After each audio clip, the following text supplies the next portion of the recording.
pastor me ha encargado, como me encargaron hace 2 años, hermanos, más o menos, hablar hoy sobre un personaje importante en la historia de la iglesia cristiana. Y le hemos titulado, hermanos, Martín Lutero y la Reforma Protestante. Como breviario cultural, hermanos, ¿cuántos conocen un himno famoso de Martín Lutero? 1, 2, 3, 4, 5. Bueno, hermanos, para los que usamos el himnario, en el himnario metodista, en el himnario selecto, en muchos himnarios de diferentes iglesias, de diferentes denominaciones, aparece el himno Castillo fuerte es nuestro Dios. Un himno difícil de interpretar, pero que fue nada menos que el emblema y el mensaje de Martín Lutero ante la gente. He traído, hermanos, este folleto que dice Martín Lutero, las 95 tesis, un documento histórico. Hay hasta de mofa, hermanos. Yo recuerdo a uno de mis jefes que me decía, no te vayas a enojar porque ya sé que tú crees en Jehová. Dice, pero cuando algo fallaba en el gabinete, decía él en mofa, en burla, decía, esto es como dejar a la iglesia en manos de Lutero. Porque la gente, hermanos, se burlaba del trabajo y de la obra de Martín Lutero. Muchos en la actualidad, hermanos, lo toman como una persona no grata para la iglesia de aquellos tiempos.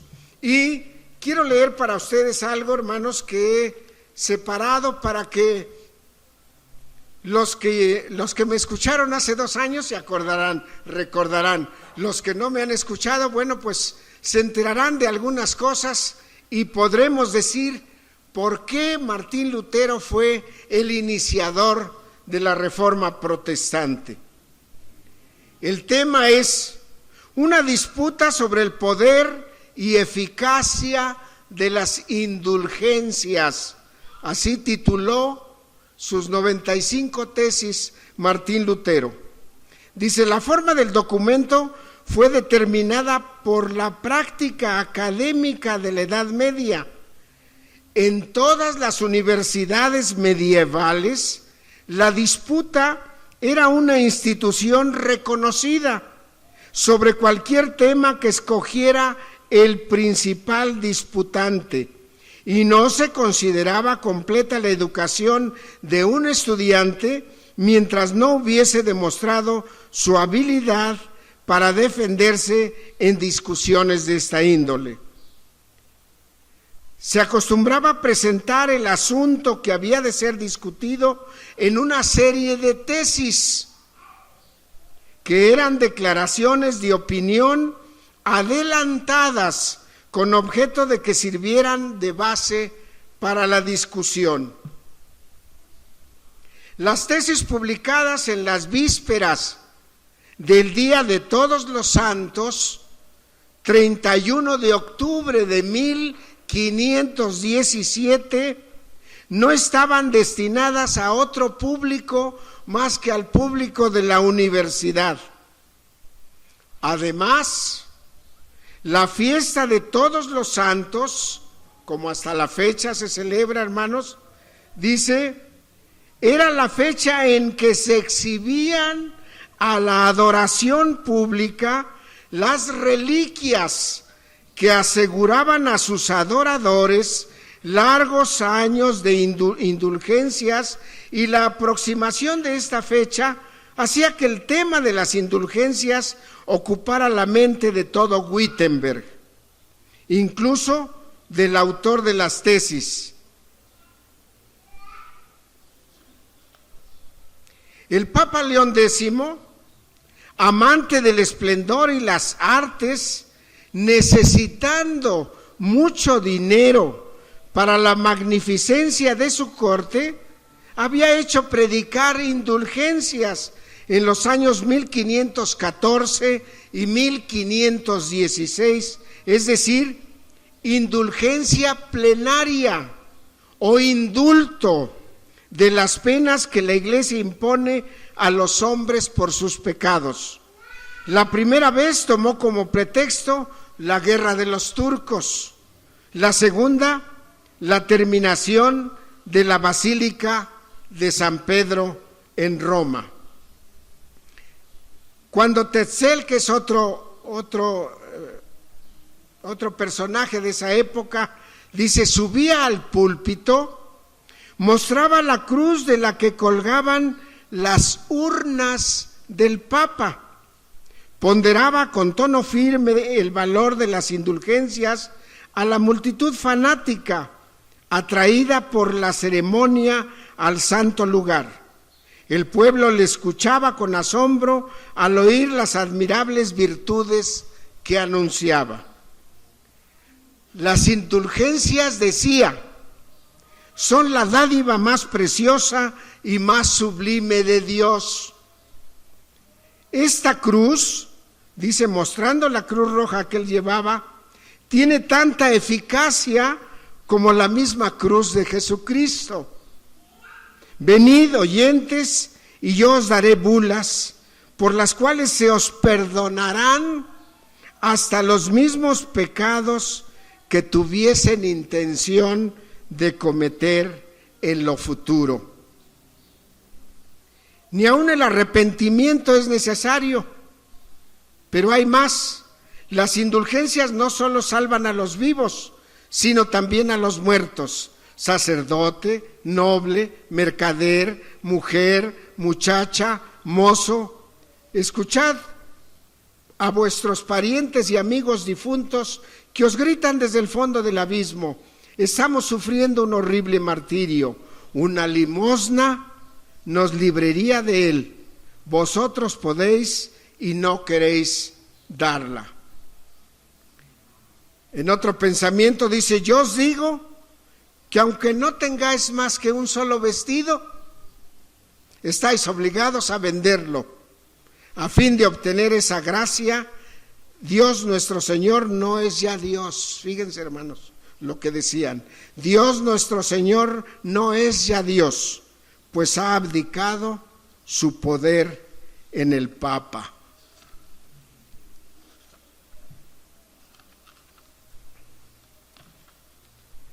La fama de estas 95 tesis que publicara Martín Lutero, fijadas en la puerta de la iglesia del castillo de Wittenberg, corrió muy pronto, no solo ya por Alemania, sino por el mundo entero. En ellas declaraba Lutero en forma de preámbulo que las había escrito en un espíritu de verdadera caridad y con el deseo terminante de exponer la verdad al pueblo cristiano. Invitaba a la vez a todos los residentes en las cercanías o en países lejanos a que presentasen contra ellas sus objeciones de palabra o por escrito. Estas tesis eran 95 que él pegó, hermanos, con manuscrito en las puertas de la iglesia del castillo de Wittenberg. Entonces, con esto, hermanos, se dan una idea de lo que para ese tiempo significaba una indulgencia. Si yo pagaba y pagaba bien, me iba bien. Si yo era caritativo con el Papa, me iba bien. La única manera de que me fuera bien era dando, pagando para obtener los beneficios. Martín Lutero, hermanos, y la Reforma Protestante. Martín Lutero nació en Sleben, Alemania, y vivió, hermanos, 63 años. En los años de 1505 a 1512, ingresa al monasterio de Erfurt, doctorándose en teología.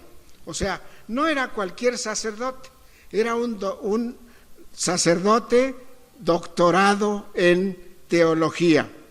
protestó, hermanos, siempre contra lo que la iglesia de ese tiempo entendía por lo que era la fe cristiana. Y en esos tiempos, hermanos, se decía de Martín Lutero, es el ogro que destruyó a la iglesia en su unidad.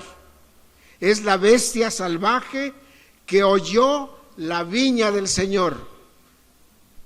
Busqué porque no entendía yo la palabra holló, y viene del verbo hollar, que es pisotear, que es abatir, que es humillar. O sea, según ellos, este teólogo era la bestia salvaje que humillaba la viña del Señor. Otro pensamiento en relación a la crítica con él era que era un monje renegado que se dedicó a destruir las bases de la vida monástica. Para otros, hermanos, para nosotros, debe ser el héroe que hizo que se predicara nuevamente el más puro evangelio. Es el campeón de la fe bíblica. Como Juan Wesley, hermanos, Martín Lutero dijo, yo soy hombre de un solo libro, la palabra de Dios. Es, pues, hermanos, Martín Lutero, el reformador de una iglesia corrompida. Lutero afirmaba que era el pecado algo más profundo que las meras acciones o pensamientos, que para ser salvo era necesario la confesión de nuestros pecados. Muchos decían, como muchos pensamos también, hermanos, que la fe cristiana es algo sencillo, que la fe cristiana es algo fácil, y hasta han llegado a contarla como una virtud, como que presumimos el ser cristianos y no llevamos a cabo lo que significa esta manera de ser y de pensar. Dice, y esto es porque no han experimentado y tampoco comprobado la fuerza que hay en la fe. León X, hermanos, afirmó refiriéndose a Martín Lutero, es un jabalí salvaje que ha penetrado en la viña del Señor. Dice, y ordenó, porque Martín Lutero, hermanos, fue escritor de un sinnúmero de libros, dice, ordenó que los libros de Martín Lutero fueran quemados, dándole al monje rebelde 60 días de plazo para someterse a la autoridad romana, so pena de excomunión o anatema. ¿Y qué eran sus escritos, hermanos? Sino más que la mera doctrina cristiana. Y le decían, retráctese. Dice, ¿cómo me voy a retractar de algo que es parte de la teología misma, de la teología cristiana? Dice, y que ustedes mismos también defienden. Y decía, no quiero ni puedo retractarme de cosa alguna, pues ir contra mi conciencia no lo considero justo ni seguro. Y decía después, Dios me ayude en todo esto. Lo importante para nosotros, hermanos, la teología de Martín Lutero, hombre de un solo libro, la palabra de Dios. Dice, es la palabra de Dios, es la Biblia, el punto de partida y la autoridad final. La palabra, la Biblia, es Dios mismo. Esa autoridad no radica solo en la Biblia o en la iglesia, sino en el Evangelio de nuestro Señor Jesucristo. Dice, como dice el nombre de nuestra iglesia, hermanos, que es la palabra de Dios encarnada. Nuestra iglesia se llama Templo el Verbo encarnado. Y eso quiere decir que Cristo, el Hijo de Dios, se hizo carne, dice la palabra de Dios, y habitó entre nosotros. Para Martín Lutero, hermanos, no había cosa más importante que la Eucaristía, o sea, lo que nosotros llamamos la Santa Comunión y la predicación. Eran los puntos más importantes en el culto que realizaba Martín Lutero. Decía, la fe cristiana es consagración a Dios y crecimiento en la fe. Dice, debemos todos los cristianos ser impulsados a actuar y a tomar medidas necesarias.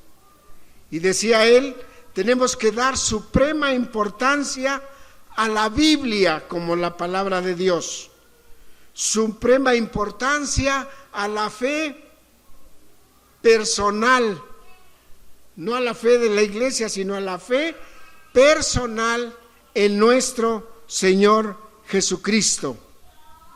Decía él en el himno, castillo fuerte es nuestro Dios. Y esto es lo que para él significa. Suprema importancia debemos darle al pueblo de Dios. Hemos leído, hermanos, versículos en Romanos 1, dice, porque no me avergüenzo del Evangelio, porque es poder de Dios para salvación a todo aquel que cree. Y ese era el mensaje que Martín Lutero, hermanos, daba. Todos debemos, dice, ser, y ahí es donde fallamos muchos de nosotros, ser cristianos responsables, tener una visión clara de nuestro contexto social. Hay veces que se suceden situaciones y las iglesias, y a veces nuestra iglesia, hermanos, se queda callada ante tantos problemas que se suscitan en nuestro país, cuando que tenemos que ser una iglesia que esté pendiente del contexto social en el cual vive. Dice, consagrarnos al Señor de la historia y de la iglesia en cuerpo, mente y alma. Dejarnos, hermanos, algo que también poco practicamos nosotros como cristianos, dejarnos impulsar por el Espíritu Santo para ser de manera permanente reanimados y reavivados. Que estemos, hermanos, como cristianos, como evangélicos, como protestantes, seguros del conocimiento de que Dios cambió para todos nosotros el curso de la historia, a partir de la obra libertadora de nuestro Señor Jesucristo. Este era el pensamiento, hermanos, de Martín Lutero. Y decía también, el reino de Dios debe encarnarse en el corazón de cada uno de nosotros y transformarnos en constructores de ese reino. El Espíritu Santo, dice, debe capacitarnos con dones. Hablaba nuestro hermano en la escuela dominical, los dones del Espíritu, los talentos y los ministerios, para que hagamos uso de ellos para bendición de aquellos que con nosotros tienen la oportunidad, o tenemos nosotros la oportunidad de compartir. Dice, con sabiduría, hermanos, aprendamos a practicar la verdadera religión. Dice en Miqueas 6:8, oh hombre, Él te ha declarado lo que es bueno. ¿Y qué pide Jehová de ti? Solamente el hacer justicia, amar misericordia y humillarte ante tu Dios. Hacer justicia. Seamos, hermanos, honestos con nosotros mismos, con nuestros semejantes, con los mismos hermanos de la fe.